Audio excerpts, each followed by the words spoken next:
Pues bien, muchas gracias a todos los medios de comunicación, a todos los amigos que nos ven a través de los diferentes medios, en las redes sociales.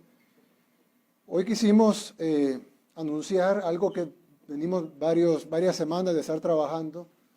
Hemos trabajado en conjunto, pues no están aquí porque están en otras labores, pero hemos estado trabajando en conjunto con el ministro de Hacienda, con la ministra de Economía, con el presidente del Banco Central de Reserva, con el Seguro Social, incluso con la Superintendencia del Sistema Financiero, etcétera, y aquí con el presidente de Bandesal, para lanzar un apoyo, creo que un apoyo que nunca se había visto en El Salvador. Probablemente en otros países se ha hecho, en El Salvador es algo inédito, nunca se ha hecho algo así, y pues ustedes no revisarán los datos y no me dejarán mentir. Vamos a lanzar 3 apoyos a las empresas, prácticamente a todas las empresas micro, pequeñas y medianas de nuestro país. Como ustedes saben, el dinero para el apoyo a las micro ha estado bloqueado en la Asamblea desde, hace varios meses. Incluso hablaba con el ministro actual de Hacienda y me decía, tiene tanto tiempo que la presentó el ministro anterior. Y la Asamblea, pues ahí lo ha dejado durmiendo el sueño de los justos. Ahí están esos recursos disponibles para nuestras empresas, pero ellos no han dejado que lo toquemos. Y como ustedes saben, nosotros no podemos tocar ese dinero sin la autorización de ellos. Por lo tanto, ahí está la solicitud. Le dije al ministro Zelaya que la retire mañana, porque ha estado durante meses y pues ellos simplemente ni siquiera la han discutido.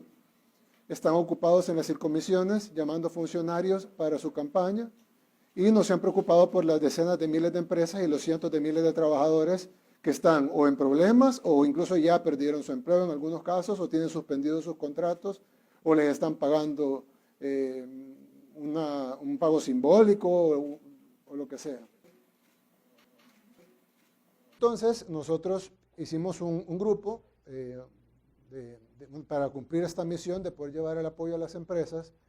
Recuerdo que lo primero que le dije en la reunión fue de que la gente no quería escuchar quejas, sino que la gente quería escuchar soluciones. Yo le decía, hay que hacer las dos cosas, hay que decir lo que está pasando para que la gente sepa, pero a la vez hay que poner la solución porque la gente no va a comer de que nosotros le contemos lo que está pasando, aunque es importante de que lo sepan. Y por eso es que lo decimos, aunque no le guste a alguna gente, pero es importante que lo digamos. En el tema del apoyo, el apoyo se divide en 3. Y lo que hicimos para poder fondear esto es que ya Juan Pablo había logrado antes que se aprobara el fideicomiso. Lo que no se aprobó, como siempre los diputados hacen el juego de aprobar pero no ratificar, ratificar pero no asignar. Entonces en este caso ellos hicieron un juego, aprobaron el fideicomiso, pero no lo fondearon. Entonces de esa manera ellos se llevan, según ellos, piensan que la gente es tonta y la gente es todo lo contrario, ellos son los tontos. Y entonces aprobaron el fideicomiso, pero no lo fondearon. Entonces nos dejaron un fideicomiso vacío. Entonces yo les dije, ¿cómo podemos hacer? Si ustedes recuerdan, hace un par de semanas hubo un escándalo que hizo la oposición porque nosotros habíamos colocado 645 millones de dólares en CETES. Y decían, ¿el gobierno para qué quiere ese dinero? ¿El gobierno para qué quiere ese dinero? Y pues nosotros no les íbamos a decir, porque si les decíamos, era capaz que pasaban una ley en contra de la empresa privada. Y entonces lo que hicimos con ese dinero fue fondear el fideicomiso.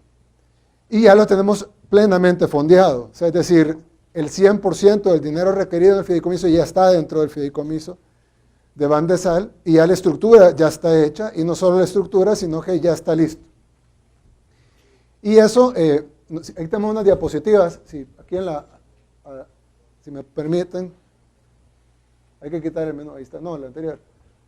Es un fideicomiso, el cual se llama Fidirempresa, eso es porque es la sigla de Fideicomiso para la Recuperación Económica de las Empresas Salvadoreñas. Básicamente el fideicomiso, si pueden pasar. La idea es reducir el impacto económico que ha causado la pandemia, dice después de la pandemia, pero la pandemia sigue, pero sí el impacto económico no queremos que siga. Y entonces ese impacto económico es lo que queremos resolver, o por lo menos ayudar a resolver. Sabemos que es un impacto mundial, el cual es difícil decir, ya no va a haber impacto. El impacto existe en Europa, en Estados Unidos, en toda América, en todo el mundo realmente. Y El Salvador no está exento de eso, sobre todo que somos una economía globalizada, dependiente de exportaciones, remesas, dolarizada, etc. Pero sí podemos apoyar a los tres grupos más grandes, donde están el 99%, 98% de las empresas del país, que son los microempresarios, los pequeños empresarios y los medianos empresarios. Aquí solo queda, bueno, y son tres figuras las que hemos hecho para poderlos apoyar. Un subsidio, la palabra subsidio, como ustedes saben, significa un dinero no reembolsable que el gobierno le va a entregar a las empresas a través del fideicomiso, y las empresas no tienen que devolverlo. Es un apoyo para que ellos puedan salir adelante, tanto ellos como sus trabajadores. ¿Estamos hablando de cuántas empresas? Estamos hablando de que en las empresas formales van a ser entre pequeñas y medianas 36.000, 37.000. Y en las micros estimamos que vamos a llegar entre 150 a 175.000. Ok, estamos hablando de 200.000 empresas más o menos, incluyendo las micro, incluyendo las informales. Pero en el subsidio únicamente vamos a las formales, pues es imposible ir. Ahí está tu micrófono. Entonces, en el caso del subsidio, que es la primera línea de apoyo, vamos a beneficiar a 36, 37.000 es las estimaciones que tenemos ahorita. Hemos estimado que se va a apoyar a 36.000 o a 37.000 empresas. Ya van a ver cuál es el parámetro. Básicamente son todas, las micro, pequeñas y medianas, que cotizan al IS. Sí, las que cotizan al IS. Correcto. Pero, obviamente, la gente tiene que inscribirse, pues. Eso es todo, básicamente, el trabajo que tiene que hacer. Y, bueno, la línea del subsidio, si me la pueden poner ahí, por favor. Bueno, eso es cómo se va a hacer la gestión, pero no, sí. Pasen a la siguiente. Aquí está. Si me permitís, luego todos los detalles. Es un subsidio de 140 millones de dólares para ayudar a pagar la planilla.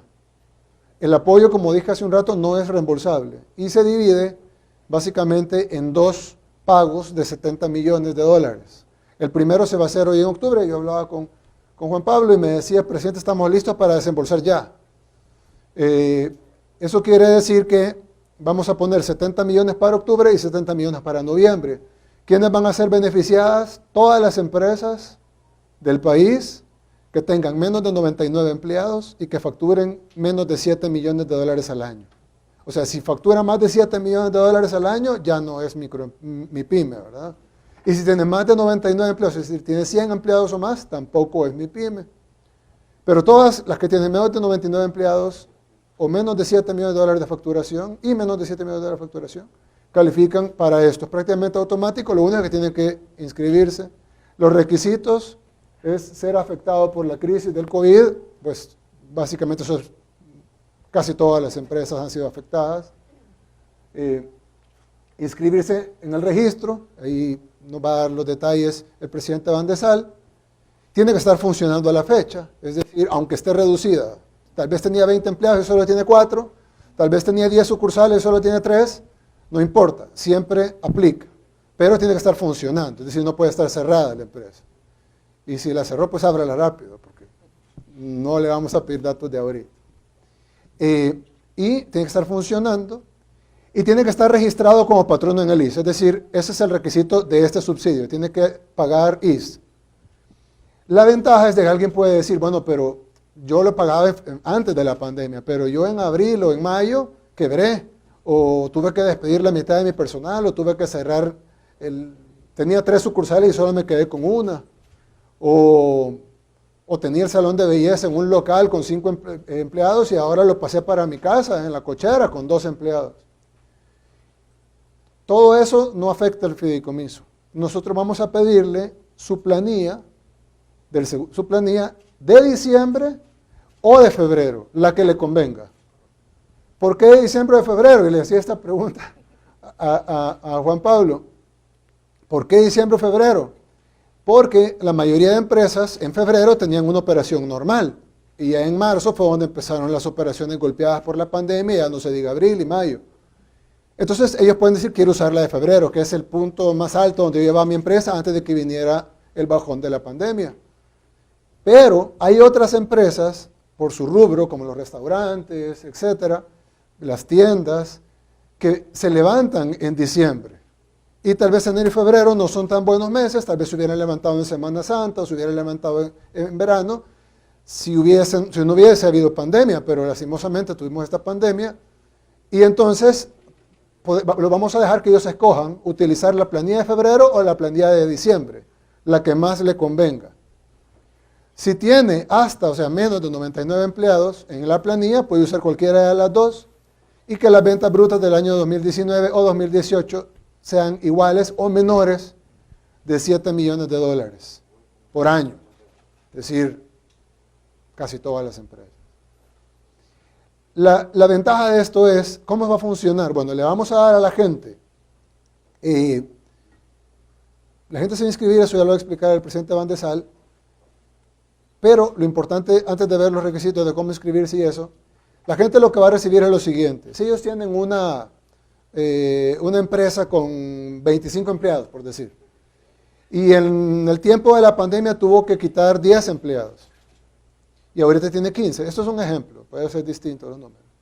Y entonces, ahora que ya que va a recibir este subsidio, solo tiene que registrarse y hacer los pasos que va a decir el presidente Van de Sal, y luego el gobierno le va a pagar el 50% de su planilla que tenía en febrero o en diciembre.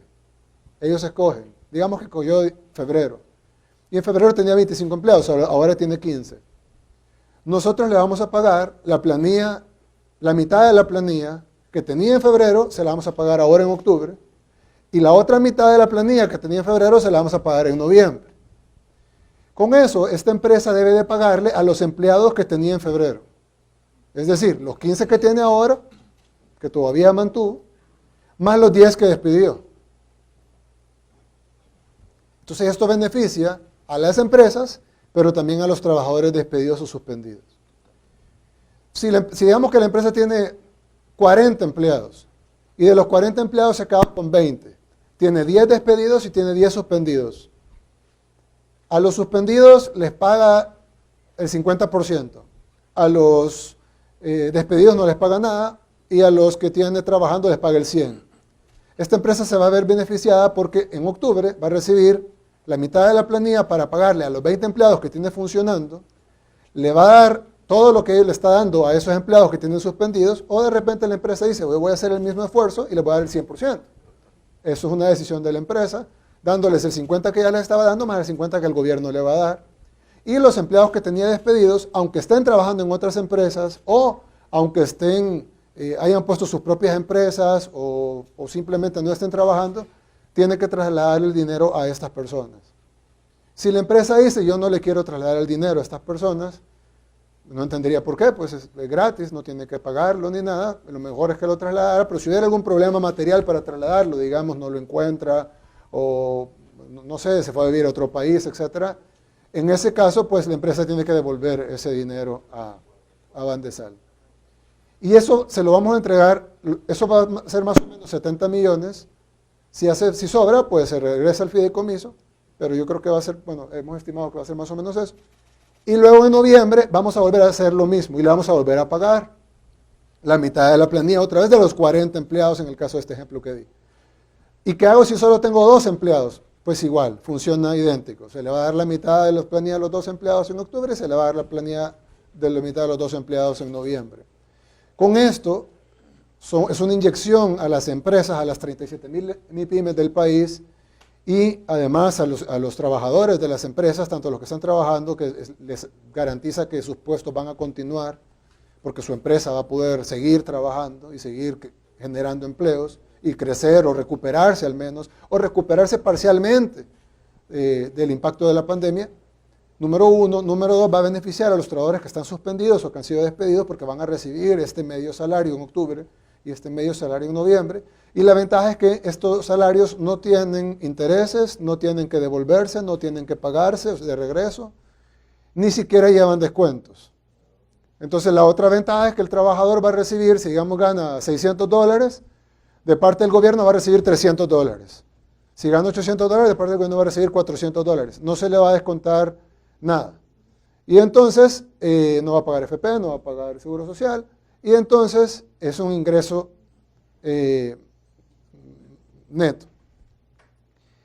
Esa es la primera ayuda y yo quisiera que el presidente Van der Sar nos explicara cómo las empresas, que estoy seguro que mucha gente que nos está viendo está diciendo, bueno, pero ¿cómo lo cobro? Pues está bien, yo tengo una empresa, pero ¿qué hago? ¿Me lo van a depositar en el banco? ¿Cómo lo cobro? ¿Cómo me registro? Entonces, si nos explicas, Juan Pablo, cómo funciona. Con su permiso, presidente, me voy. Perfecto. Hemos trabajado para que esto sea un 95% automatizado.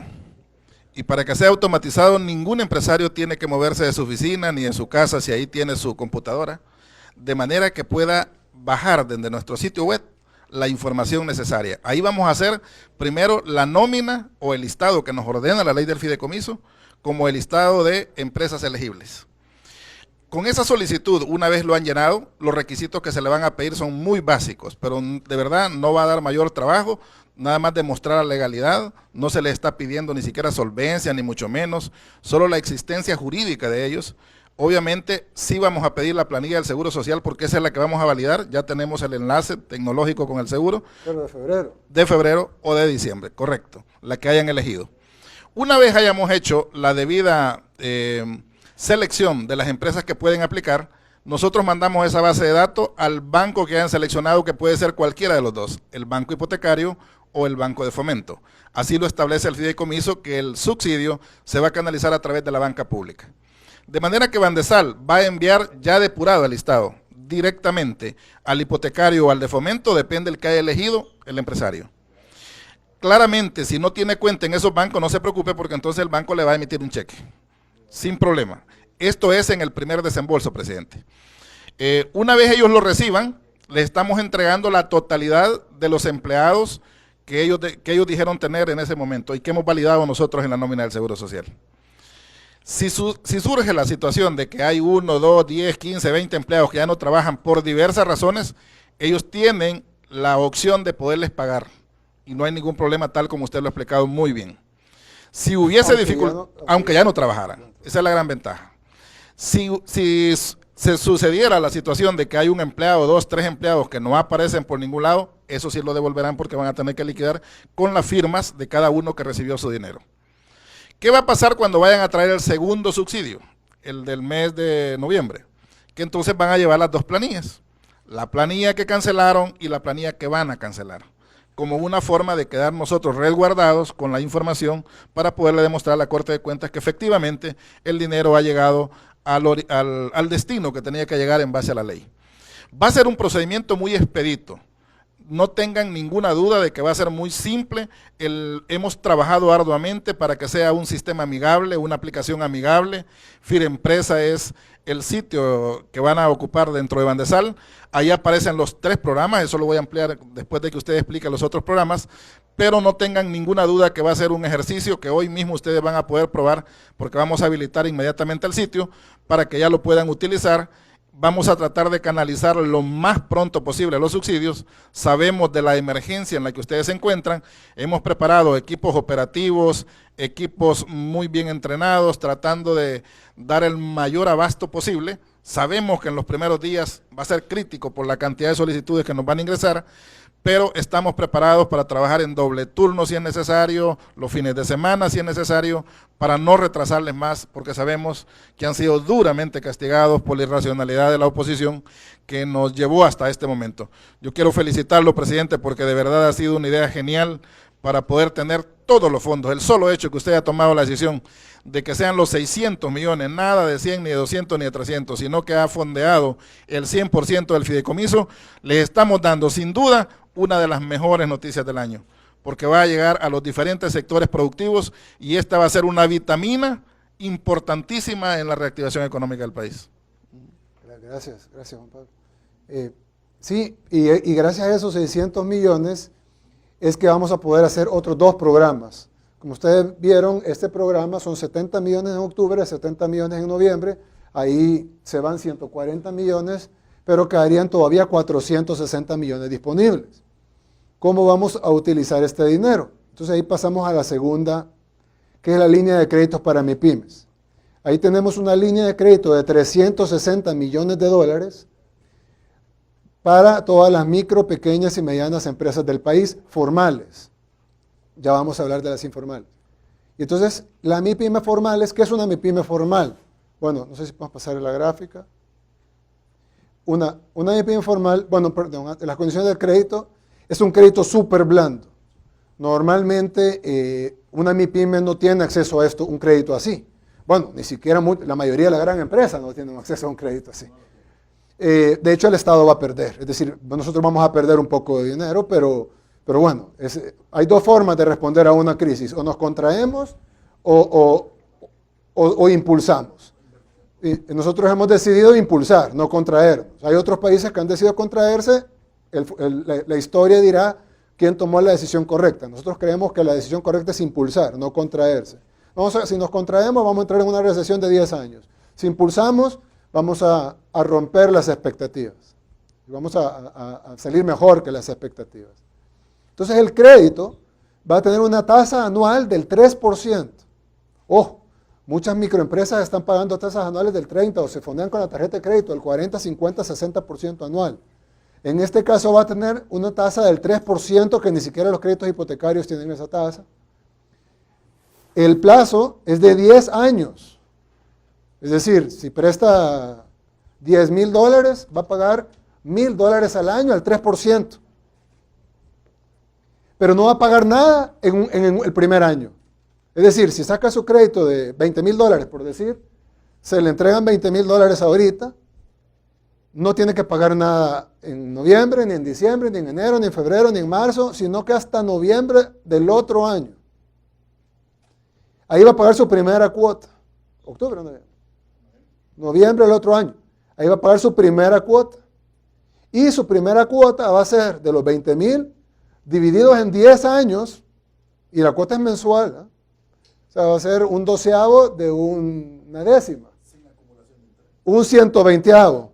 Con una acumulación de interés, bueno, ahí nada, pero con en el año va a acumular de intereses 0. O sea, ese 3% no se lo vamos a cobrar en el primer año, sino que el primer año va a pagar 0% de interés y 0% de cuotas. Y en el primer mes del segundo año va a pagar la primera cuota de las 120 cuotas, y ahí va a empezar a correr los intereses del 3% anual. Es decir, se le va a cargar en ese mes el interés del 0.25%. O sea, una cuarta parte de un 1%.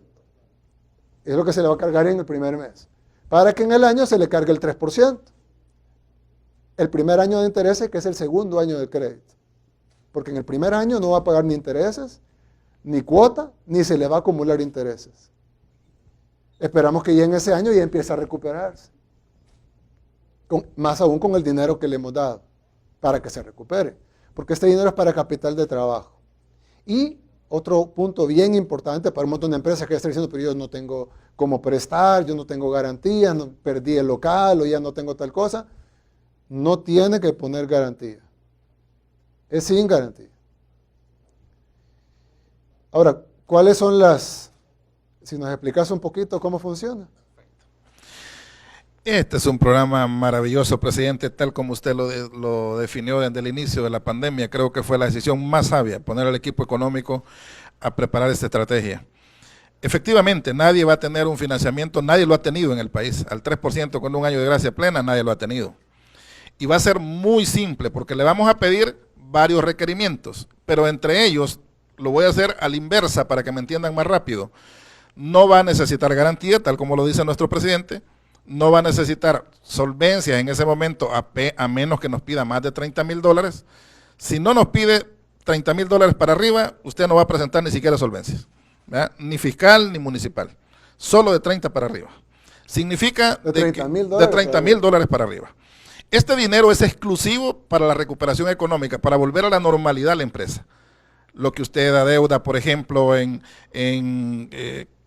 si es empleado y todavía le falta que pagar, o por ejemplo necesita pagar deudas que tiene con el local, o cosas que le van a servir para normalizar, mejorar el inventario, tener algo de liquidez, etcétera. Esos son los puntos principales. No se preocupe que el sitio lo va a ir orientando de una forma muy amigable. Los requisitos son más de orden formal. Usted lo que va a necesitar es que es una empresa formal, que está funcionando, que tiene su credencial de representante legal, que tiene todo en orden.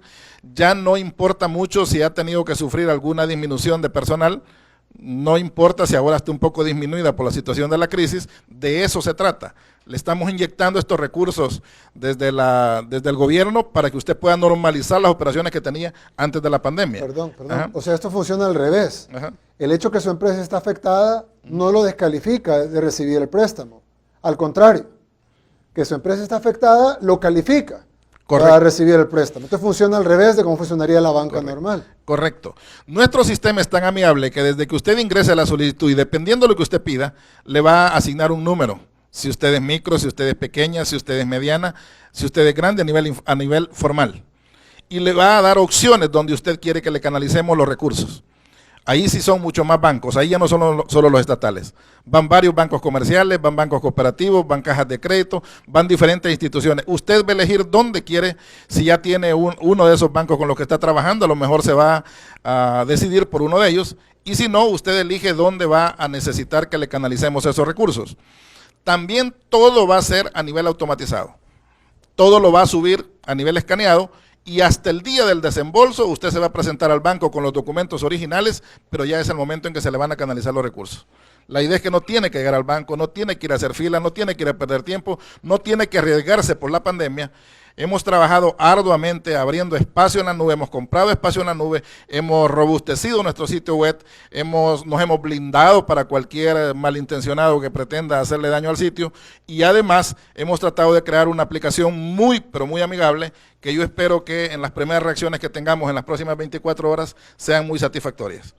Decirle, presidente, también en este minuto de que hemos trabajado toda la documentación legal con el Consejo de Administración del Fideicomiso. Todos los documentos para echar a andar esto ya está aprobado por el Consejo de Administración.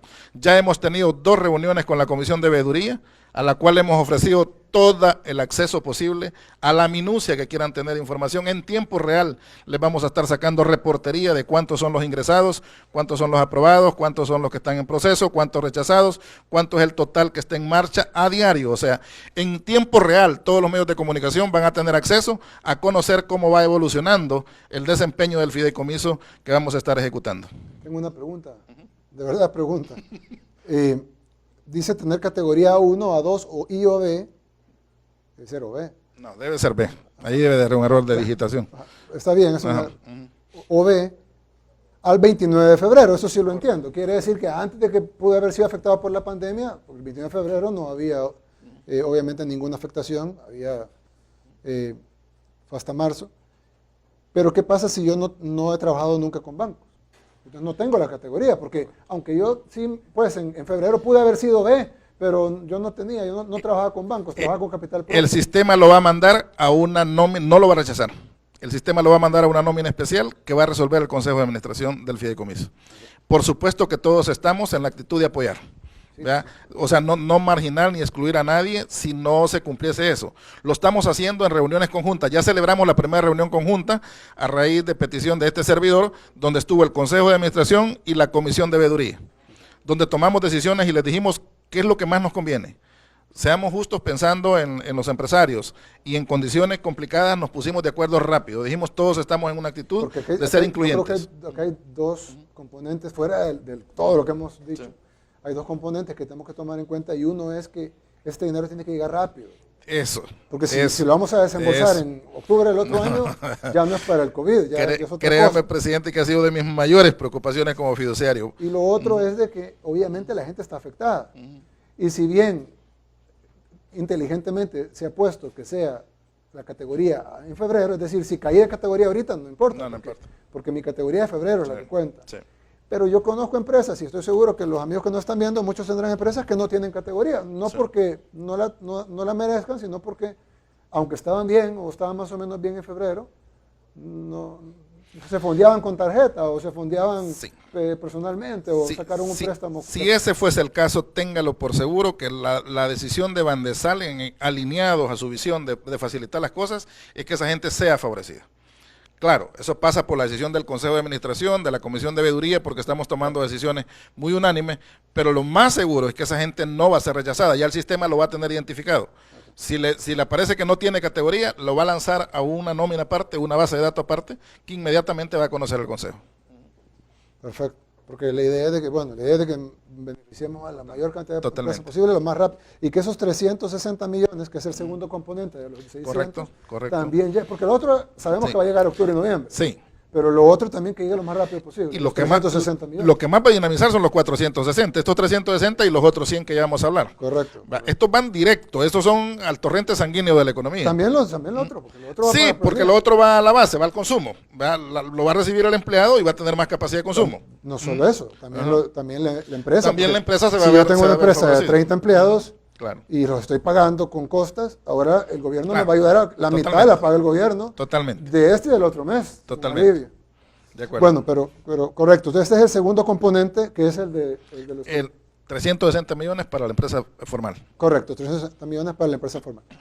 El otro componente, el tercer componente, son 100 millones de dólares. Si pueden pasar la página, ahí está. Son 100 millones de dólares para capital de trabajo, para préstamos de capital de trabajo para el sector informal. Si pasamos la página, por favor. Yo fui alcalde de San Salvador y recuerdo que trabajamos mucho con el sector informal. Y una vez estábamos en una reunión y yo les dije, miren, ustedes están pagando intereses hasta del 20% mensual. Y entonces una señora se rió, pues, porque evidentemente yo no sabía lo que de verdad estaban pagando ellos. Me dice, ay, alcalde, tan lindo. Nosotros pagamos el 20% diario. Yo le dije, señora, discúlpeme, creo que está mal calculado. De verdad, yo en mi ignorancia en ese momento le dije, señora, discúlpeme, yo creo que está mal calculando. 20% diario sería más de 7,000% anual. Ninguna empresa en el mundo aguantaría un interés de 7,000% anual. Y me dice, pues sí, eso es lo que pagamos. 7,000% anual. Si usted dice que eso es, y eso es, pues 20% por 365 días. Si usted dice que eso es, alcalde, me dijo en ese momento.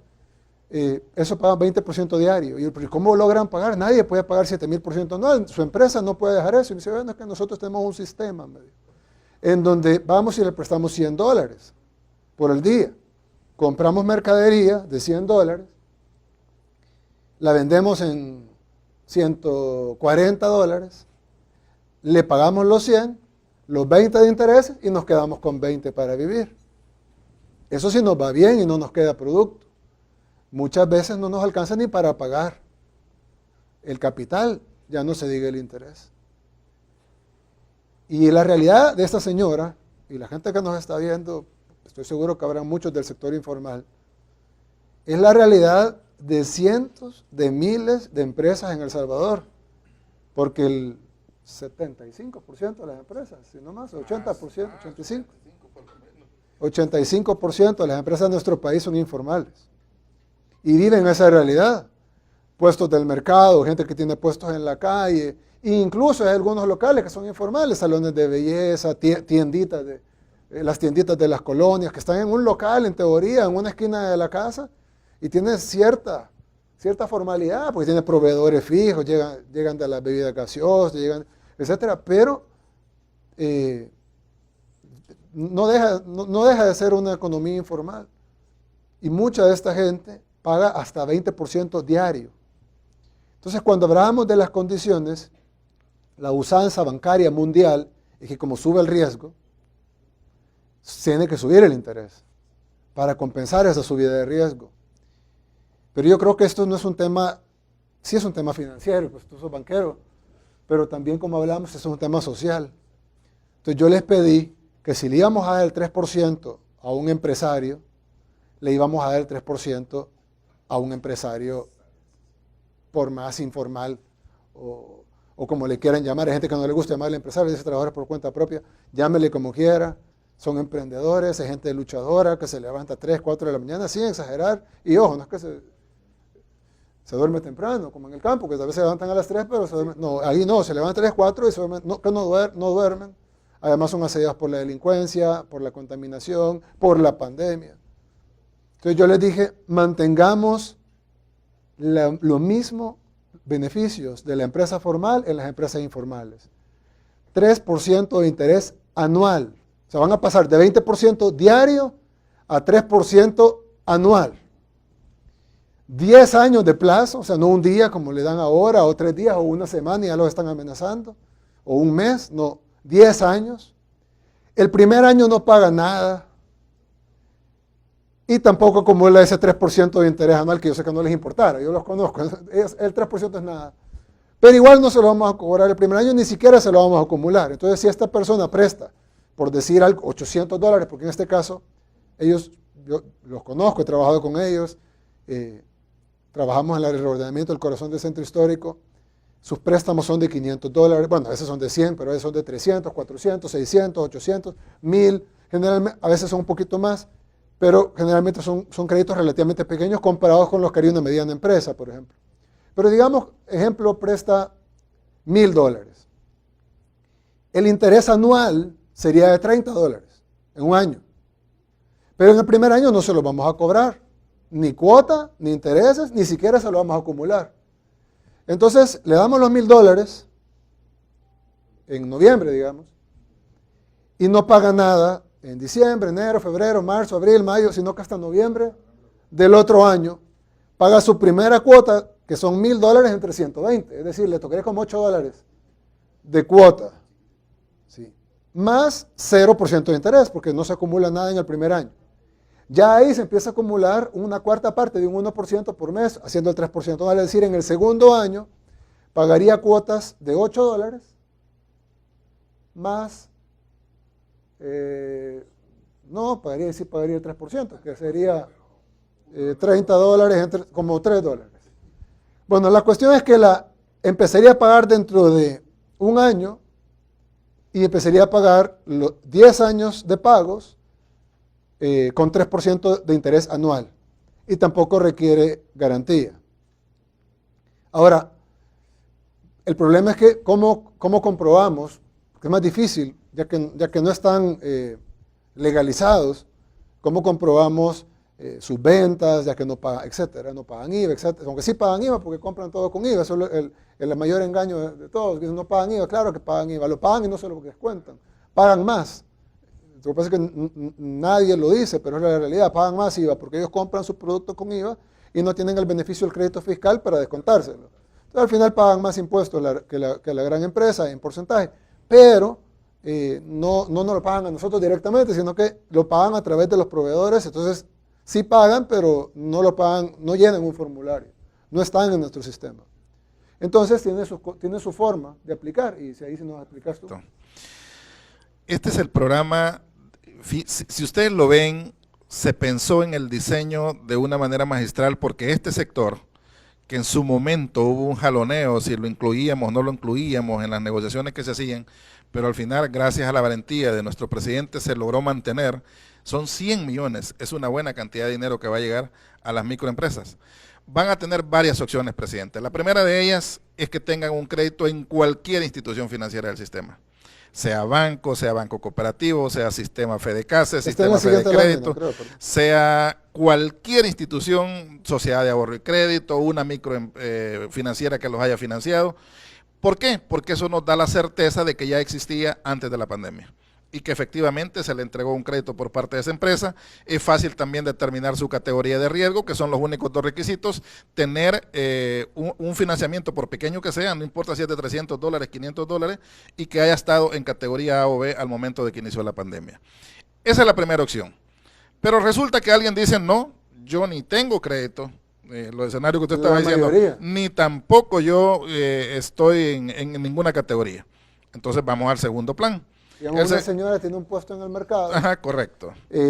Hasta de repente tiene para pagar y todo. Correcto. Pero nunca ha sacado un préstamo ni en el sistema financiero nacional. Correcto. Ni en el sistema financiero cooperativo. Correcto. Ni en la sociedad de ahorros y crédito. Correcto. Que si tuviera eso fuera más fácil. Correcto. Entonces vamos al plan B. El plan B es, mire, y nunca ha recibido algún pequeño préstamo de alguno de los prestamistas que esté registrado en el BCR. Hoy en día ya los prestamistas que andan en los mercados están obligados a reportarse en el BCR. Y el BCR tiene una base que ya nos la entregó. Así como los bancos. Correcto. Entonces nosotros ya sabemos que si Pedro Pérez le prestó a la señora, entonces eso nos sirve de comprobante a nosotros para poder decir, aplica para que también le demos el financiamiento. Pero no a través de Pedro Pérez. Pero no a través de Pedro Pérez, sino de forma directa. Sino que solo presenta el recibo que Pedro Pérez le correcto, presta a ella al 10% correcto, diario. Es más, ni siquiera nos necesita mostrar nada. Basta con que la persona que nos dijo que le había prestado dinero esté registrada en el BCR y ya es comprobante para nosotros. Ya no necesita presentarnos ningún recibo ni nada. Es simple con eso. Y lo tercero, que también es sumamente importante, no, yo de verdad nada de eso. Entonces tiene una última opción. Plan C. Plan C. Está registrado en CONAMIPE. ¿Verdad? Dice, en CONAMIPE yo estoy ahí. Yo me inscribí en CONAMIPE. Sí, yo no Teleque, tengo créditos. Yo no tengo crédito. Ni con no la tengo banca nada. nacional, ni con la banca cooperativa, ni con la Nación de Préstamos, Correcto. ni con Pedro Pérez. Pero pueden preguntarle a CONAMIPE que yo existo. Pero sí he estado correcto. vendiendo verduras en tal lado y estoy registrado en CONAMIPE. Y CONAMIPE tiene un amplio listado también, que nosotros vamos a consultar.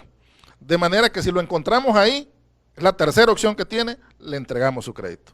Ya si no aparece en ninguna de esos tres, que se inscriba CONAMIPE. Sí, ahí nos ayuda CONAMIPE con eso. Ya de verdad sería complicadito. Este es uno de los programas, presidente, que vamos a impactar increíblemente la base de la pirámide. Porque efectivamente hemos recibido, por ejemplo, cuando nos abordan en la calle o a través de algunas personas que por el Messenger se comunican con uno, mire, yo tengo una pupusería, lo que necesito son $600.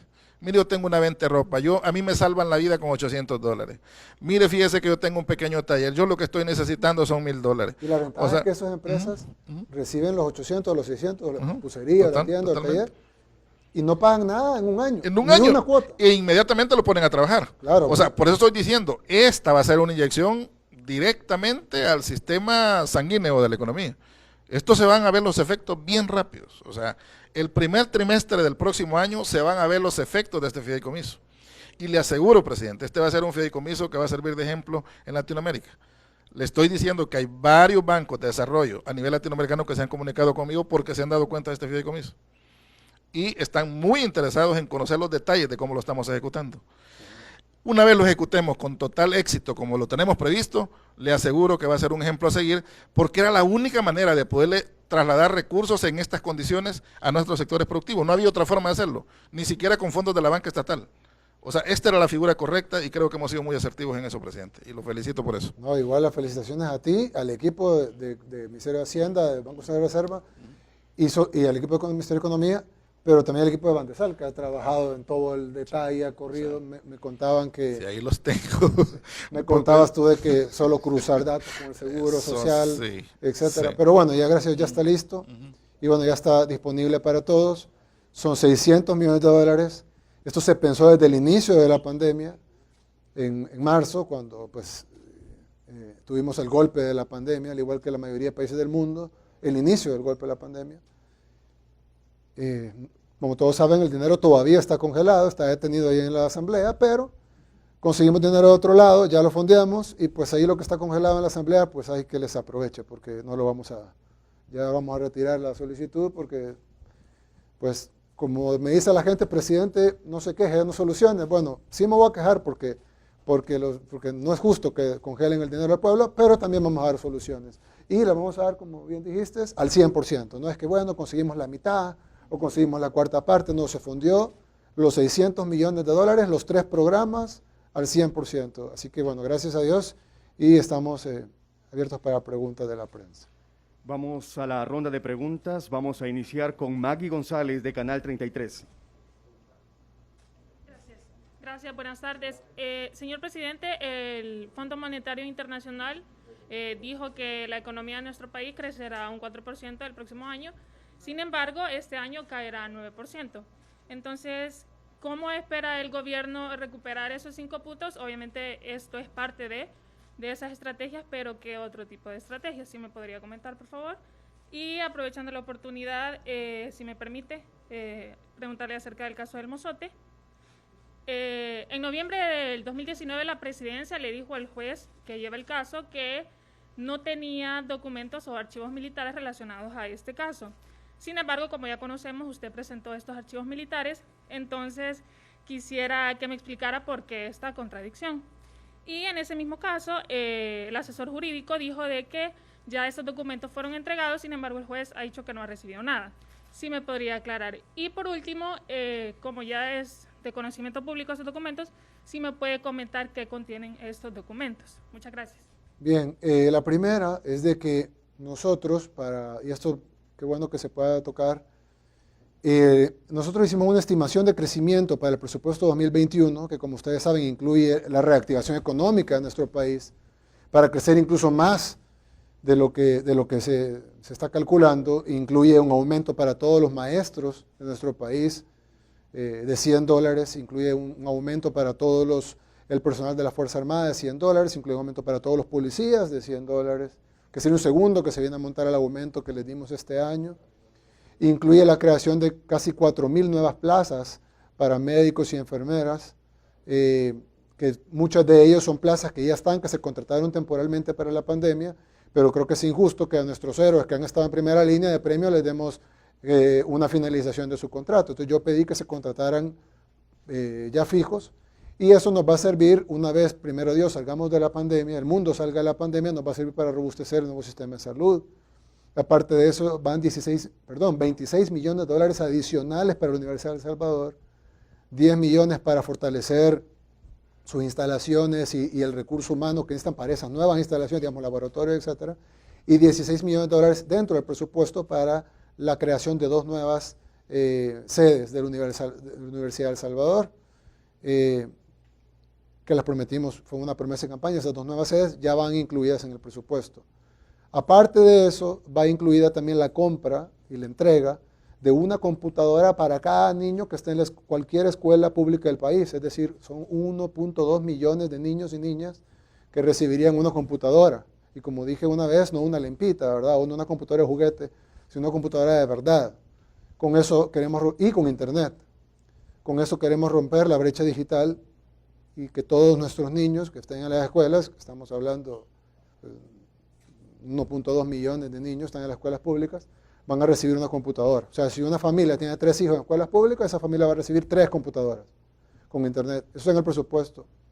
Y además, si se incrementa el presupuesto de vivienda, por el déficit de vivienda, se incrementa el presupuesto de obras públicas, se incrementa el presupuesto de medio ambiente, se incrementa el presupuesto, hay un presupuesto especial para mejorar los consulados, nuestra diáspora, que gracias a ellos nuestra economía se sostiene, no solo antes, sino ahora y ahora más, porque estamos llegando a récords nunca antes vistos en envíos de remesas. Alguien puede decir, sí, eso es el síntoma de una economía que está mal. Claro que estamos mal, igual que todas las economías del mundo. Hay una pandemia, pero también eso es un síntoma de que hay una solidaridad de nuestra diáspora con nuestro país, porque ellos bien pueden decir, estamos mal, vamos a mandar menos dinero a nuestras familias, pero están haciendo lo contrario, están mandando más dinero a sus familias. Ellos están mal allá, pero están haciendo el esfuerzo sobrehumano para enviar más a sus familias, y eso está fortaleciendo nuestro país. Ya tenemos 4 meses consecutivos de crecimiento de ingreso de remesas. ¿Por qué digo todo esto? Porque nosotros estimamos en crecimiento de PIB real un 3.9% para el otro año. Y la oposición empezaron a decir, eso es irreal, eso es imposible, lo más que vamos a crecer es 1%, no es cierto, están mintiendo, lo que quieren es inflar el presupuesto para poder hacer todas esas cosas son impagables, todo lo que ustedes ya escucharon y reportaron y les dieron amplios tiempos en su noticiero. Pues resulta que nuestro 3.9 se quedó corto, porque según el Fondo Monetario Internacional vamos a crecer 4%. Y como ustedes saben, un 0.1% del PIB no solo es un montón de dinero, sino que además garantiza que nuestro 3.9 está cubierto. Aparte de eso, ese cálculo del Fondo Monetario, incluyendo el cálculo de este año, que obviamente las economías mundiales están golpeadas, veamos la economía de Europa, por ejemplo, veamos Estados Unidos. Sin embargo, ese cálculo no cuenta con la inyección de los 600 millones del fideicomiso. Y con lo que porque no solo, digamos que de este fideicomiso le llega a una persona, digamos, un restaurante tenía 10 meseros, ahora tiene 4. Los 6 meseros que fueron despedidos del restaurante van a recibir en octubre y en noviembre la mitad del salario. Solo los meseros van a estar contentos porque recibieron un dinero directo del gobierno a través de su ex empleador. Pero no solo él debería estar contento, porque el mesero va a ir a la tienda y va a comprar pan, va a comprar agua, va a comprar un cartón de huevos, va a comprar tal. Entonces la señora de la tienda también va a ganar. También va a ganar el que hace pan, también va a ganar la fábrica de agua, también va a ganar los avícolas con la cartón de huevos. Entonces al final es una cascada económica, y como estamos dándole dinero a las microempresas, a las pequeñas empresas, a las medianas empresas, a los trabajadores de las mismas y al sector informal, como dijo Juan Pablo, vamos a tirar dinero a la base de la economía, no es a los ricos, no es a las grandes empresas, sino que es a la base de la economía, tanto empleados como pequeñas empresas, emprendedores. Y eso no solo va a beneficiar a ellos, sino que ese dinero va a fluir, como todo. Pues ellos compran, una empresa le va a pedir, un restaurante le va a pedir más comida, más lechugas, más pescado, más carne al proveedor, etc. Entonces todos van a vender más y ese dinero va a fluir. Esos 600 millones no están incluidos y 600 millones es el 3%. 3% del PIB. 6.000 más o menos, Es como el 2%, 2.5% del PIB. más los 400 que va a inyectar Baltasar. Bueno, más lo que va a inyectar Baltasar, estamos hablando de un 5% del PIB. Estamos hablando de mínimo. Entonces solo hay un 5% del PIB que no está siendo contado. 1.000 millones de dólares. No es promesa, está ahí. La gente ahorita ya se está registrando. Diciendo, no importa, no hay cola, ¿verdad? Puede estarse mañana, pasado, no hay problema. Pero va a ser beneficiado y eso yo creo que vamos no solo a cumplir las expectativas que nos hemos planteado en el presupuesto 2021, sino que a superar las expectativas que ya el mismo fondo dijo que las vamos a superar, pero incluso superar las expectativas del fondo. Y incluso creo que vamos a superar las expectativas de decrecimiento que hay para este año. Si la pandemia nos ha golpeado, pandemia es una epidemia mundial, ha golpeado a todo el mundo, no es El Salvador, no es un problema nuestro, es un problema del mundo. Pero creemos que con esta inyección que le vamos a hacer a la economía, vamos a ayudar a que no decrezca tanto la economía y que nuestra meta es que entre lo que no decrezcamos este año y lo que crezcamos el otro, gracias a esta inyección de dinero, probablemente en un año, en el otro año, al finalizar el 2021, primero Dios, Dios mediante así sea, vamos a poder decir el problema económico de la pandemia ya se recuperó. Es decir, la economía está al nivel prepandemia. Eso es lo que vamos a querer lograr al finalizar el 2021. Es decir, bueno, se perdió en la pandemia, sí, bueno, eso fue el costo económico de haber salvado tantas vidas, que somos uno de los países que mejor ha manejado la pandemia en el mundo. Lo dicen las cifras y lo dice la misma población, un 92% de acuerdo a Gallup. Eso tuvo un costo. Hay otros países que tuvieron muchos más muertos, mucho per cápita, muchos más contagios y mucho más caída económica. Pues nosotros pagamos ese costo económico, pero lo vamos a recuperar. Y pues vendrán otros proyectos como los otros 400 millones de Bandesal, etc. Inversión pública y el presupuesto 2021, que es un presupuesto inmensamente grande en inversión pública, lo cual va a dar no solo bienestar a los salvadoreños, sino que además también va a servir de inyección de la economía, porque el maestro que gana $100 más, de repente ya va a poder arreglar la cocina, y tal vez la cuota del arreglo de la cocina van a ser $80, y tiene 100, entonces todavía le va a pagar y no lo va a sentir, y todavía le va a sobrar. Otros pues tal vez lo necesita para vivir, pero también eso va a ser va a entrar a la economía. En el tema del mozote, yo ya lo aclaré en una conferencia casi solo de eso. Yo sé que me lo pueden preguntar como 25 veces, como manera de desgaste, como lo ha estado haciendo el juez, que yo creo que todos los días tiene un tour de un cuartel nuevo, incluso cuarteles que no existían en el 81. De verdad, o sea, es puro show. Yo me siento ofendido realmente, no yo, sino que como presidente de la República, porque yo siempre pensé que la lucha por las víctimas del Mozote y los lugares aledaños de esa masacre, que es una de las peores masacres que había en nuestro país, así como la masacre de los jesuitas y su colaboradora y la hija de su colaboradora, y otro tipo de masacres que hubo en nuestro país perpetradas por los que ahora quieren regresar al poder. Ojo, porque yo tenía 4 meses en el 81 y creo que vos ya estabas más viejito, a veces tenías tus 7 años, pero aquí no hay nadie de los que han perpetrado esa masacre. En Arena probablemente sí. O ahí están los hijos también, o los financistas. Recuerden quiénes financiaban los escuadrones de la muerte. No dudo que si lográramos encontrar esos documentos del Mozote, probablemente salieran algunos ilustres nombres del partido Arena.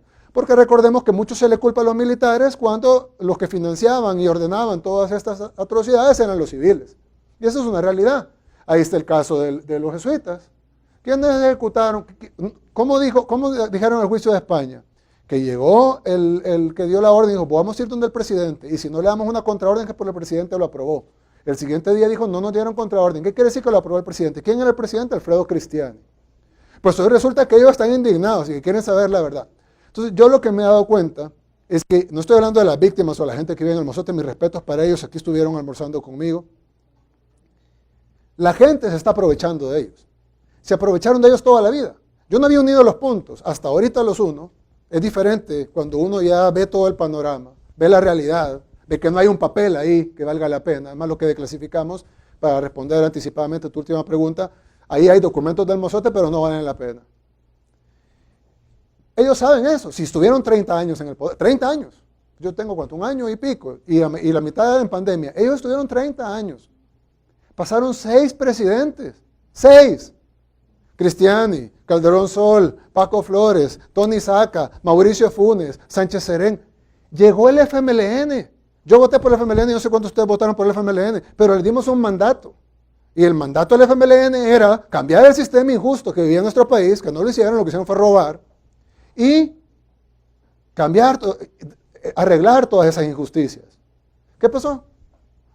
Si son los primeros que están gritando queremos, hasta los diputados del FMLN, y digo yo, pero si ustedes estaban en el gobierno, ¿por qué no sacaron los papeles? Una de dos, o no habían o ellos ayudaron a destruirlos. Entonces, cuando yo veo a David Morales y dice, señor, el presidente de la República está... Me están acusando a mí del Mozote, de verdad. Pero si yo tenía 4 meses, nadie en nuestro gobierno tenía más de 10 años cuando pasó eso. Y lo peor que los que nos acusan son los que sí tuvieron que ver. Y entonces, esto es claro. Ellos saben que no están los papeles, lo saben. Yo lo sé porque no están. Más que lo que desclasificamos, que ellos ni eso tuvieron valor de hacer. Y esto está para hacer 2 cosas, nada más. 1, show. Llegar todos los días. Entonces llega el juez y llega Apolonio, y llega tal, y llega toda la farsa, porque es una farsa. Y entonces, como no lo van a dejar entrar, porque obviamente ahí no están papeles del Mozote, entonces él llega y hacen un video, ustedes tienen ya su BTR para publicar en el noticiero, el gobierno impide el acceso a la masacre del Mozote. Miren, señores, ahí no hay papeles del Mozote. Entonces me van a decir, bueno, pero si no hay papeles del Mozote, entonces ¿por qué no deja entrar? Pues son bases militares, con documentos militares, con documentos secretos, documentos sensibles, que no son para la vista de Apolonio y de las 8 ONGs que andan con ellos. Entonces alguien me dice, no, pero es que solo vamos a verlo del Mozote. ¿Y cómo es mago él para saber dónde está? Si no dicen que no saben dónde está, pues no fue a 4 bases.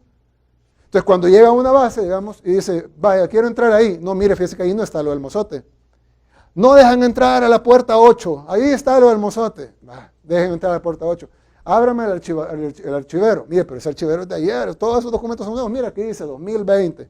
No, ahí escondieron ustedes lo del Mozote. Ábrame el archivero. No, van a empezar los opositores. No quieren abrir el archivero. Abran el archivero. Cuando abran el archivero, no, mire, esto era de ayer. Híjole, pero tapémoslo. No, pero ¿por qué decía eso? Queremos la información de lo que decía ahí. Entonces, una de dos. O quieren el show o quieren exponer a la Fuerza Armada. Ninguna de esas 2 cosas lo voy a permitir. Ellos no quieren los papeles del Mozote, los papeles del Mozote los quiero yo los quiero ver dónde están los nombres de todos esos areneros que ordenaron esa masacre, o los papás de los areneros.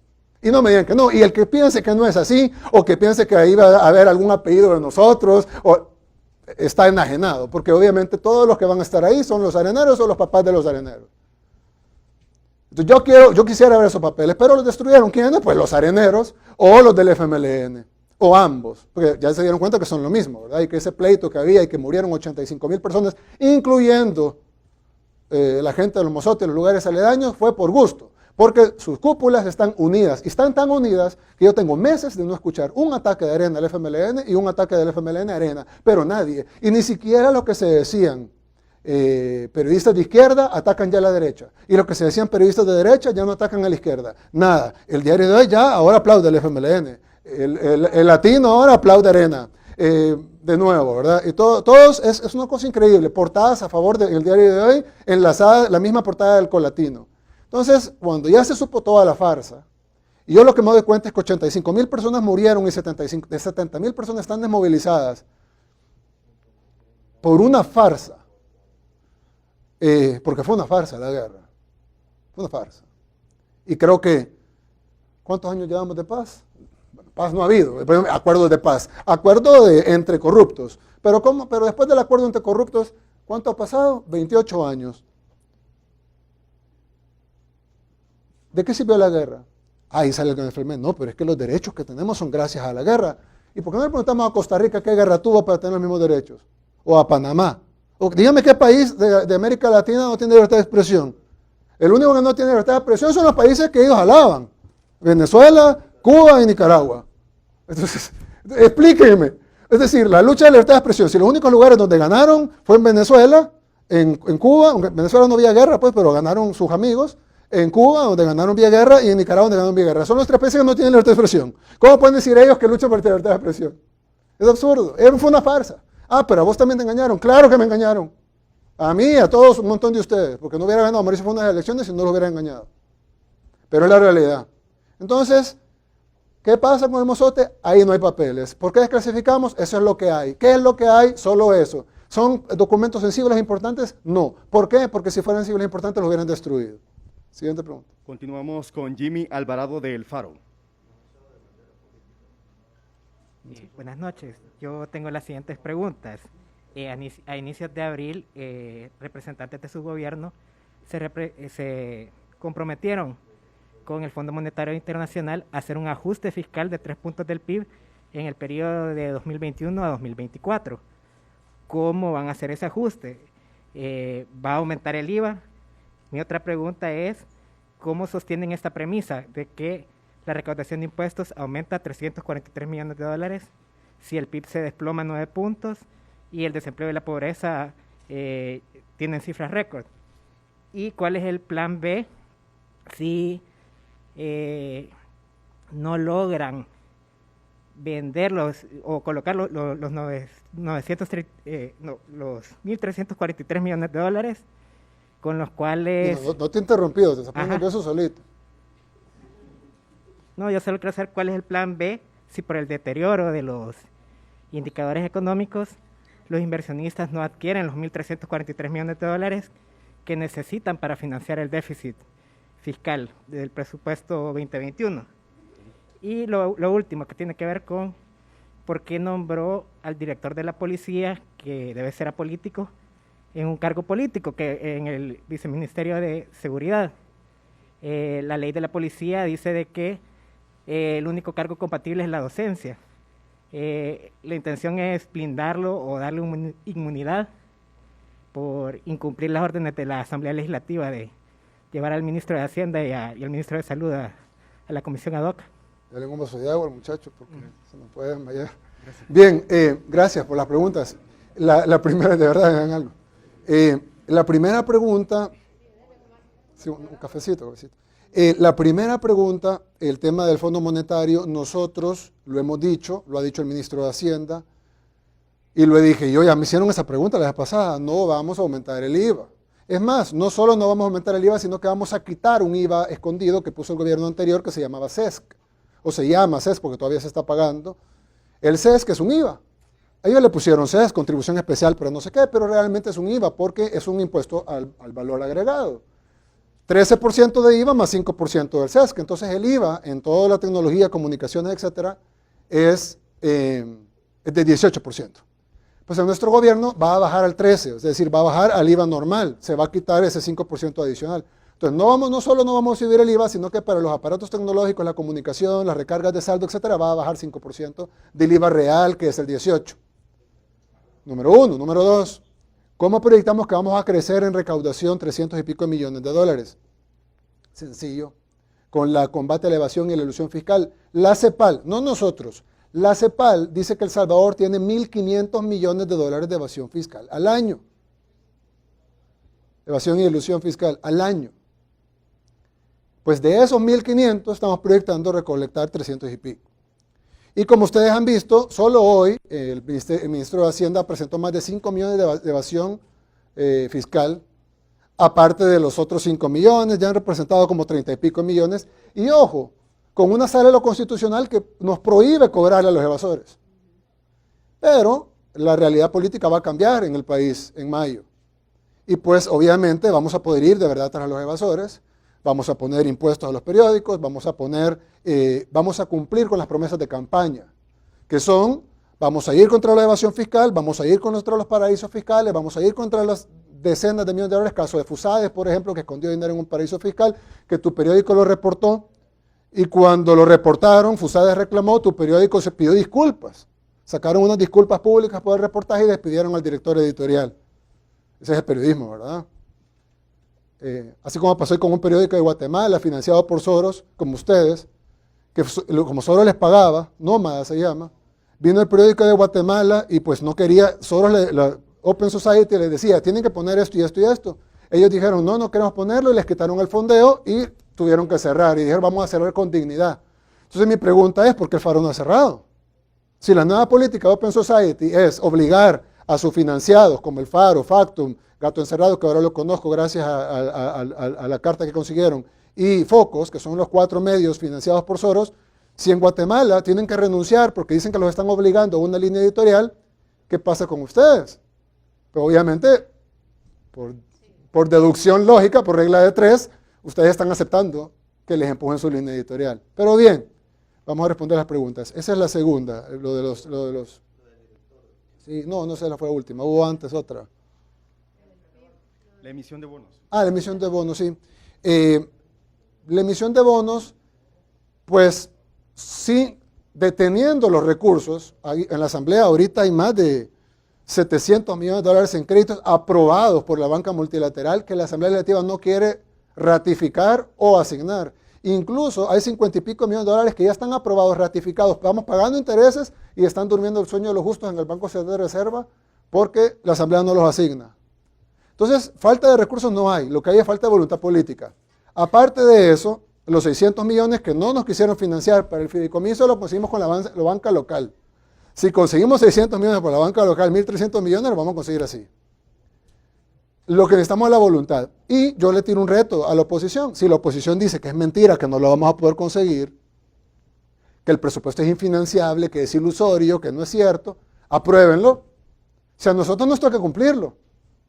Entonces, si ellos lo aprueban, con los aumentos a los maestros, a los policías, a los soldados, las plazas nuevas para el personal de salud, el fortalecimiento del sistema de salud, medio ambiente, el apoyo para la diáspora, etc. Bueno, lo aprueban y si no se cumplen algunas de las previsiones de cobro de impuestos o de combate a la evasión o de emisión de bonos, pues va a ser culpa del gobierno, ¿no? Porque los diputados aprobaron y asignaron. Pero mientras ellos tengan retenido el dinero que nosotros hemos conseguido a bajo interés, porque tienen retenido dinero al 2% de interés del BID y del Banco Mundial y del BESI. Y entonces, ¿cuál es el dinero que no conseguimos? Que no consigan porque no tienen crédito y porque ya están en la asamblea que no aprueban, ¿cómo se llama? Créditos a bajo interés que no tienen la voluntad política de la oposición de aprobar. Entonces, si ellos lo aprueban, pues ya nosotros solo nos encargamos de fondearlo y más fácil porque tenemos aprobación legislativa, no como aquí, que nos fuimos vía banca local. Y no solo eso, sino que además pues nos dejan a nosotros la responsabilidad, aprueban el presupuesto y ahí prueban si lo vamos a conseguir o no. Obviamente lo vamos a conseguir. Y en el último tema, el tema del director, el director de la policía no puede, como tú dijiste, es incompatible que él sea, por decir, el presidente del CNR, o del RNPN, o el ministro de Salud, porque pues eso es incompatible con su cargo. Pero las funciones del viceministro de Seguridad, y pueden revisarlas en el diario oficial, son totalmente compatibles con la del director de la policía. Entonces no tiene ningún problema de incompatibilidad con el cargo. Ahora, yo vi a Portillo Cuadra decir, esto lo está haciendo porque el fuero da impunidad, el fuero significa impunidad. Y yo no sé por qué nadie de ustedes le dijo, mire señor diputado, y si para usted el fuero es impunidad, o sea que usted tiene impunidad porque usted tiene fuero.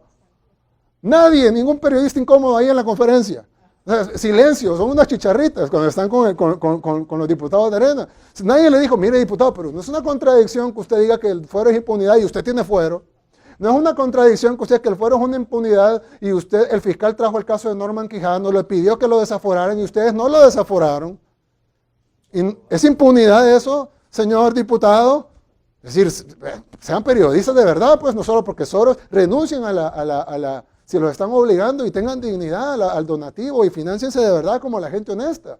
Pero van solo a hacerle el mandado a Soros. Portillo Cuadra dice semejante contradicción y la respuesta es nada. La chicharrita. Y luego venimos nosotros, mire señor presidente, y el fuero no es impunidad. Pues yo no sé si es impunidad, yo tengo entendido que no. Pero hagamos una cosa, si los diputados quitan el fuero, a los diputados yo lo firmo. Y de un solo a los ministros, a los viceministros, quitémonos el fuero todos pues. Yo no tengo problema, quitémonos el fuero todos. Pero ellos lo que dicen es que es impunidad. O sea, cuando es del Ejecutivo se llama impunidad, cuando es legislativo se llama democracia. Entonces, miren, de verdad, pues yo digo, tengan un poco de dignidad periodística, de verdad, porque la credibilidad que habían construido, ahora como está viendo Lynn, me imagino, bueno, todo el mundo, pues, porque no solo ustedes, miren lo que pasó en Guatemala, miren lo que está pasando en otros países del mundo con este tipo Soros, tengan un poquito de dignidad. O sea, yo no sé cuánto les dará, no sé, serán unos cientos de miles de dólares, pero la dignidad no vale. Es como que yo venga y me robe dinero de acá ¿y para qué lo voy a querer? Para que me pase la de Funes y tenga que vivir en Nicaragua, asilado, escondido, cambiándome mi nacionalidad por robarme unos millones. Mejor me quedo acá con lo que ya Dios me dio y tengo de mi familia y ya estuvo. Entonces, yo insisto, si el fuero es impunidad, pues entonces no hay problema, quítenlo, pero quitémoslo para todos, ¿verdad? Pero no, el fuero de impunidad es del Ejecutivo, pero el fuero en el Legislativo se llama democracia, de separación de poderes, respeto a la institucionalidad democrática. Entonces, bueno, aplica lo mismo para el Ejecutivo, pues. Todos en el suelo, todos en la cama, como quieran. Si quieren que nos quiten el fuero, nos lo quitamos ahorita, pero que se quiten el de la Asamblea. Y vamos a ver, ¿cómo fue que dijo Óscar Ortiz? Vamos a ver de quién son las mulas, tío. Vamos a ver de quién son las mulas. Si los tipos están llenos de crímenes, están haciendo una ley de amnistía, porque no pueden, bueno, si hicieron una ley de amnistía para perdonar, son asesinos, empezando por ahí.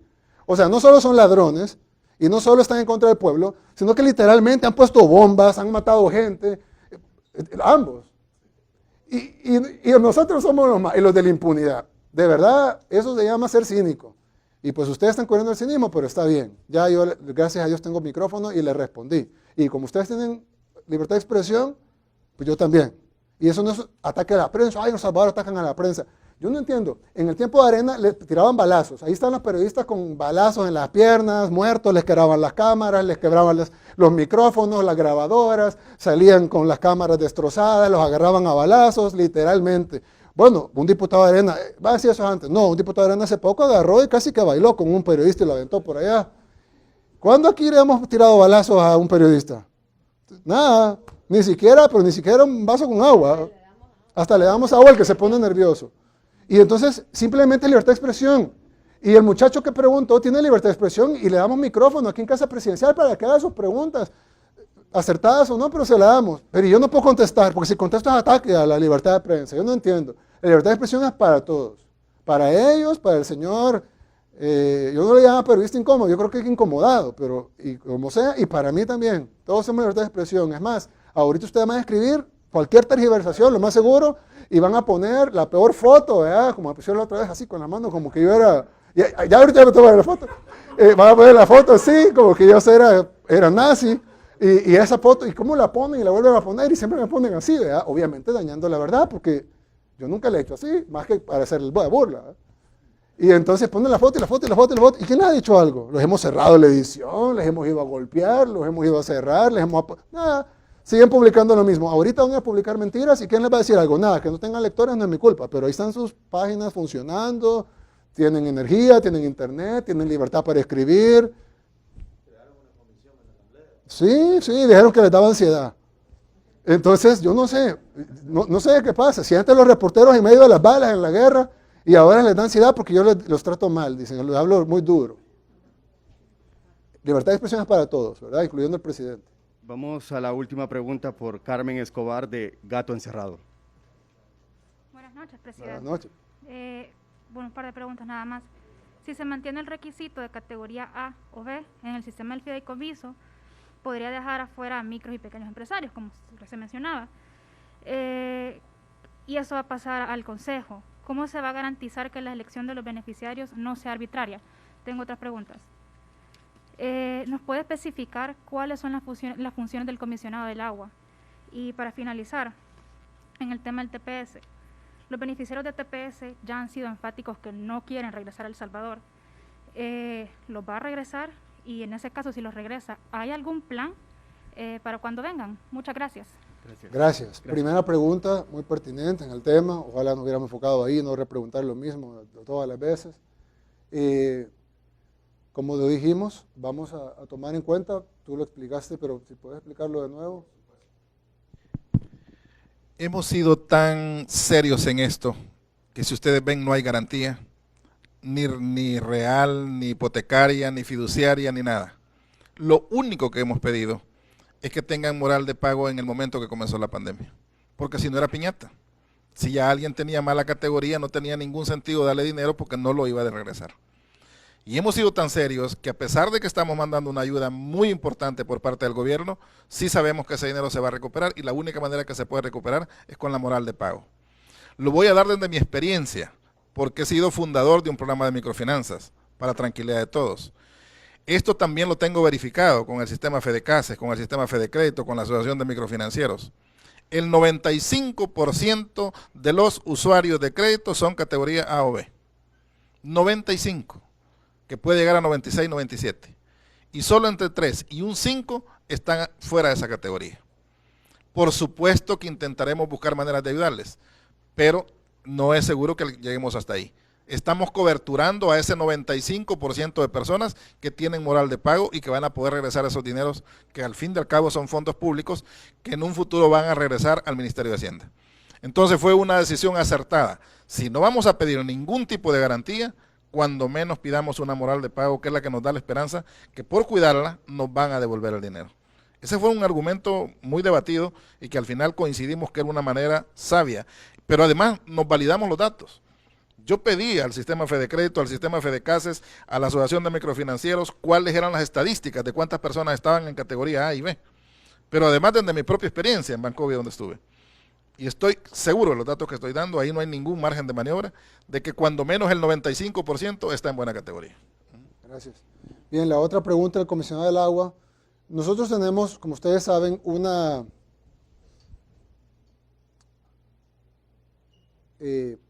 administradora de agua, que es ANDA, que le lleva agua a mucha gente deficitariamente, por supuesto, saben cómo la heredamos, saben lo que cuesta mejorarla. Primero Dios, una vez terminemos la planta potabilizadora de Las Pavas, que la recibimos en total deterioro y ustedes lo vieron, los invitamos a llegar, aparte se publicaron fotografías, videos, etcétera, de cómo la recibimos. Pero esperamos que el servicio de agua mejore, y eso lo está haciendo ahorita el nuevo presidente de ANDA, Rubén. Pero Frederick tenía mucha experiencia en el agua, y entonces junto con el comisionado presidencial para proyectos estratégicos, se les encaminó un proyecto macro, que es el de la garantía del agua para el futuro. Ahora eso decirlo puede ser muy, cubre mucho. En específico, y el primer proyecto que les he pedido, y tienen que hacerlo obviamente con la ayuda de organismos internacionales, etcétera, y ya tienen apoyo incluso de la banca multilateral, que nos van a ayudar no solo a hacer el programa, sino a darnos el financiamiento para el mismo, y la futura Asamblea Legislativa lo va a aprobar. Así que por si me preguntan, ¿cómo va a ser con la aprobación? La futura Asamblea lo va a aprobar para limpiar el río Lempa y sus afluentes. Ese es un proyecto de nación que no vamos a disfrutar en este gobierno, pero sí es un legado para las futuras generaciones. Entonces algún día, primero Dios, mi hija, cuando esté grande, y ni se va a acordar cuando yo fui presidente, le va a decir a sus amigos, mi papá limpió ese río. Y no voy a haber sido yo realmente, va a haber sido el equipo, pero pues yo les di la orden. Y entonces es para limpiar el río Lempa y sus afluentes. Una promesa que hicimos en Chalatenango, en un meeting que tuvimos en la campaña allá, les prometimos, y además eso va a generar miles de empleos para la gente, no solo de Chalatenango, sino como ustedes saben, el río Lempa atraviesa todo nuestro país, desemboca en el mar. Y viene de afuera. Tenemos también que tratar con nuestros países vecinos para limpiar nuestros afluentes que vienen de allá. Ese es el segundo. El tercero fue el TPS, sí, perdón. Yo me reuní con los tepecianos, yo era presidente electo, me reuní con ellos, tuvimos un brunch con todos los con lo de la alianza, el TPS, que representan a un grupo muy importante de tepecianos. Y yo les dije, nosotros vamos a luchar. Ojo, el TPS se perdió, aunque en redes sociales lo trataron de tergiversar, el TPS se perdió, y lo digo categóricamente, en la administración anterior.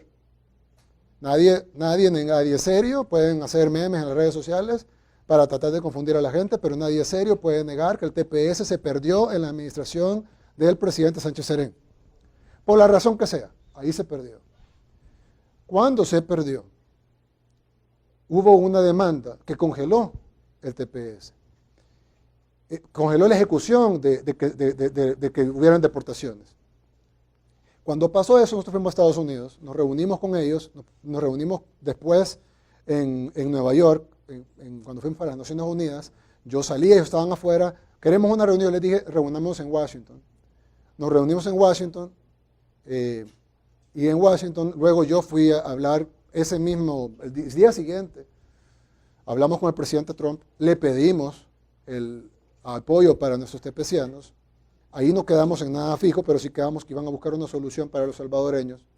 Y luego aquí hablamos, nuestra canciller también fue, y al final y lo anunciamos con el embajador de Estados Unidos, que se iba a ampliar por 1 año en caso que perdiéramos el juicio.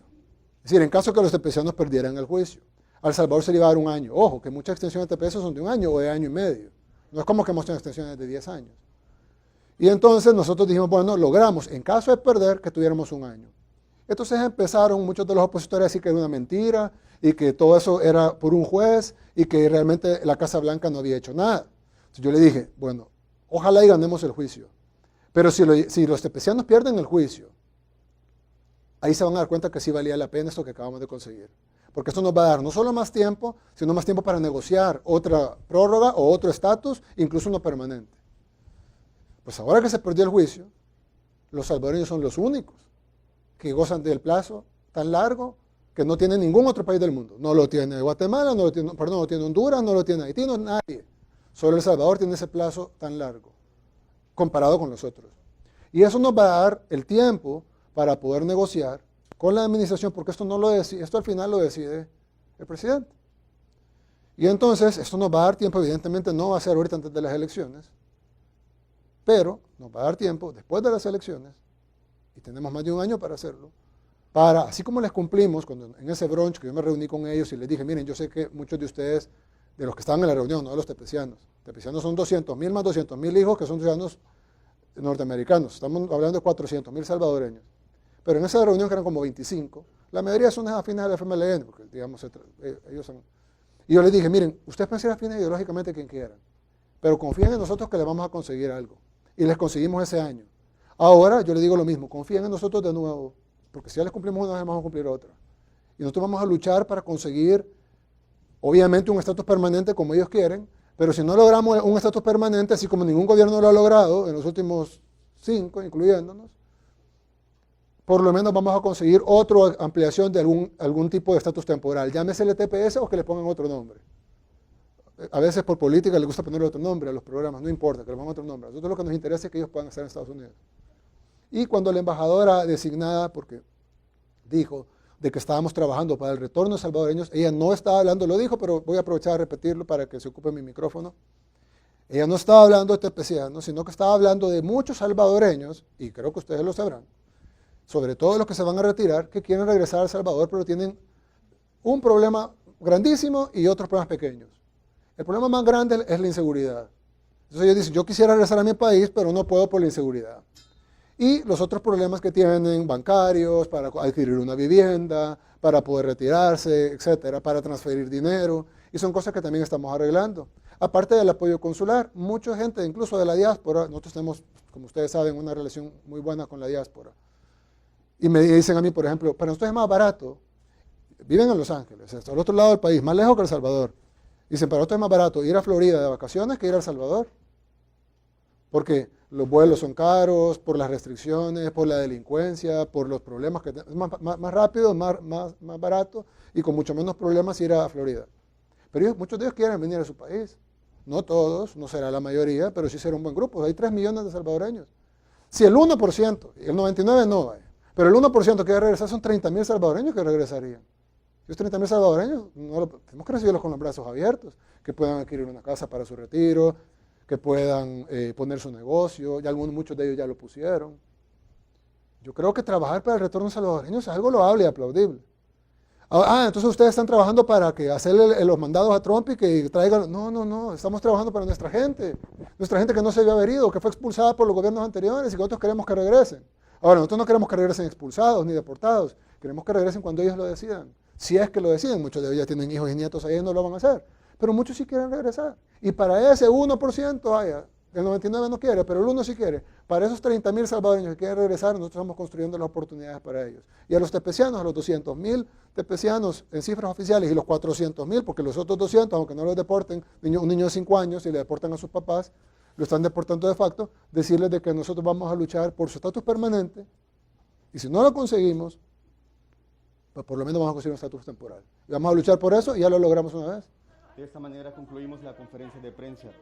Sí, a ver, una respuesta, pero la última, por favor, que tengo una. Rápido. Bueno, solo me gustaría que me respondiera de manera concreta, porque no me quedó claro, ¿cómo se va a garantizar que la decisión de esa comisión, de ese consejo, no sea arbitraria? Una pregunta, y que cuáles son las funciones del comisionado del agua, no cuáles son las suyas. Pero si esto lo dije. La función general, pero entonces no escuchaste. Bueno, la función general de él es garantizar el agua para las futuras generaciones, el recurso hídrico, no el grifo. Eso lo hace ANDA. Garantizar el agua para las futuras generaciones, el recurso hídrico. Muchos medioambientalistas hablan de eso, pero a la hora cuando el gobierno hace algo lo critican. Y el proyecto específico principal, inicial, que le he dado a limpiar el río Leampa, que no es un proyecto pequeño.